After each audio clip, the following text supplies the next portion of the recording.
Hey guys, what's up? I'm here with a review of a Mexican Nunsploitation film from 1975 with the title of Satánico Pandemonium. Translate from, in actual English, it would be Satanic Pandemonium. Uh, Essentially, this is a film, a fucking Nunsploitation film about a nun who is tempted with dark sexual and murderous fantasies to cross over and sell her soul to the devil. Now, I love me some good nunsploitation. Nunsploitation films can be fun as hell, and they can also be very good films. Stuff like The Devil's Alucarda, which is another Mexican nunsploitation film, The Killer Nun, Flesh for the Inferno, etc.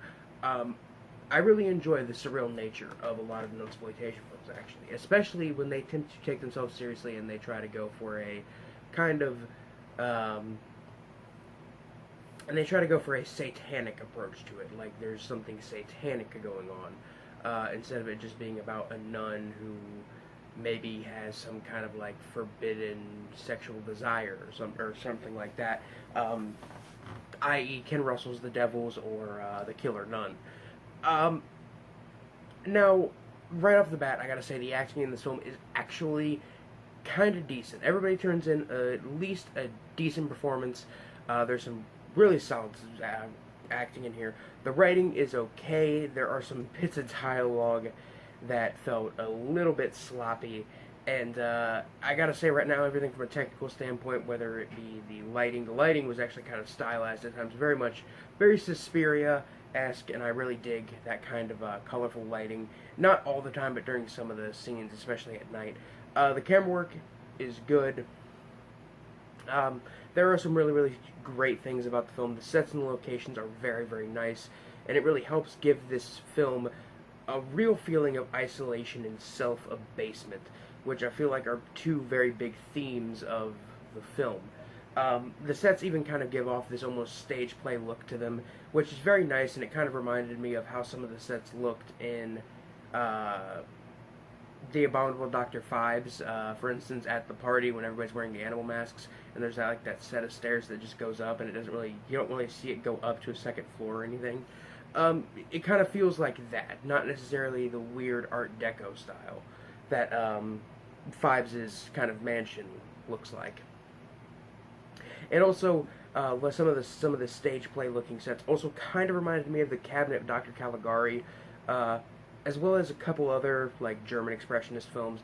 Not necessarily the jagged, pointy style, but just the kind of, I don't know, the kind of look and feel of them.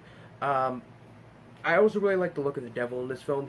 He kind of shows up in the film as this like handsome nobleman, this like gentleman, almost looking like a vampire at times, which I thought was kind of cool. He kind of looked like, kind of gave off this like Dracula-esque vibe. I personally think the music in the film is also very well done. At times it has a very gothic horror, very classic kind of Universal monster horror sound to it, and then another time it will have a very weird, surreal, sleazy kind of exploitation sound to it, which is always good to have a good variety of music in your film. What there is of blood and gore is good for the time. There isn't a lot of blood and gore in this film, surprisingly. The film, I will admit, can get a little slow at times, but I'd never say it is inherently a boring film, or at least not interesting. Even when, you know, some of the dialogue, even when some of the talking scenes, some of the dialogue scenes get a little slow and uninteresting, the film still has a nice kind of costume design, it still has a nice set design, it still has a nice look to it, that at least makes it appealing to look at. Ooh, fuck. I think the film has some good atmosphere here and there. There are genuinely points in the film where the film feels kind of creepy. There are also points in the film where it feels a little bit silly at times. The usual nunsploitation elements are there, whether torture, religious imagery, sacrilegious actions, lesbianism, nudity, and even rape. It's not cranked up to 11 like it is in the kind of sister film to this movie, Alucarda, or in The Devils, which The Devils I personally think is one of the best exploitation films ever made, hands down. It's a very good mix of exploitation and art house filmmaking, and The Devils needs a nice ass Blu-ray release sometime eventually, because it's a fucking shame that Warner Brothers are too much are way too much of pussies to fucking release the film, because it's so good. In fact, the film itself actually plays out more like a drama than a horror film. I honestly would argue it doesn't become a horror film until about 50 minutes in. Up until that point, it's had a couple exploitive moments, but no death, no real full-on torture or anything like that. Just a couple exploitive moments, a couple scenes of nudity. Something I thought that was interesting, definitely that was an interesting factor of the film, but it doesn't necessarily ruin the film. It just kind of makes you wish the film was more exploitive, because going into this film, after hearing about it being compared to a la carte, I expected it to be essentially the same level of kind of explicitness, and it isn't as explicit as a la carte, which is a fucking shame. It isn't and it's one of those nunsploitation films where you go into it and you expect it to be explicit, but it's not. Very similar to The Killer Nun, but unlike this film, The Killer Nun is a very good psychological horror film. This one is it's okay, I guess.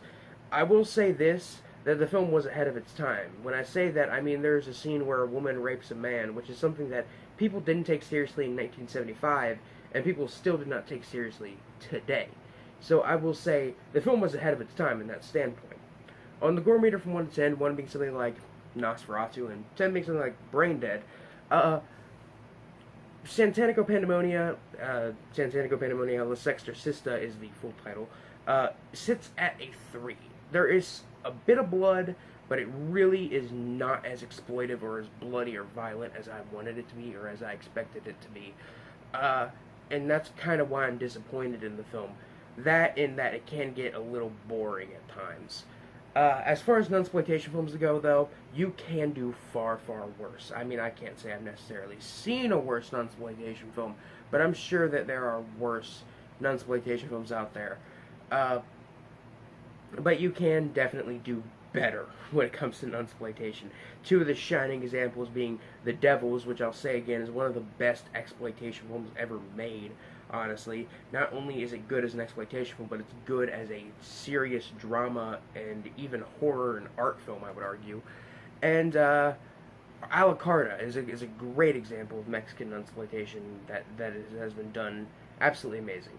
I would say if you saw a la carte and you found it to be a little too graphic or explicit, and not, kind of, I would say, atmospheric and dramatic enough, then I would say give this one a shot. It's a lot less graphic, a lot less violent, a lot less weird and crazy and all over the place, and it's more chill for most of the runtime. I mean, I will say the last, 20 minutes of the film get a little violent and intense at times, but other than that, it's mostly just talking. All around, I enjoy the film. I would say if you're into nunsploitation, if you want to watch one that's a little underseen, because this one's pretty lesser known, I would say give this one a shot. I'm going to go ahead and give this one a 3 out of 10.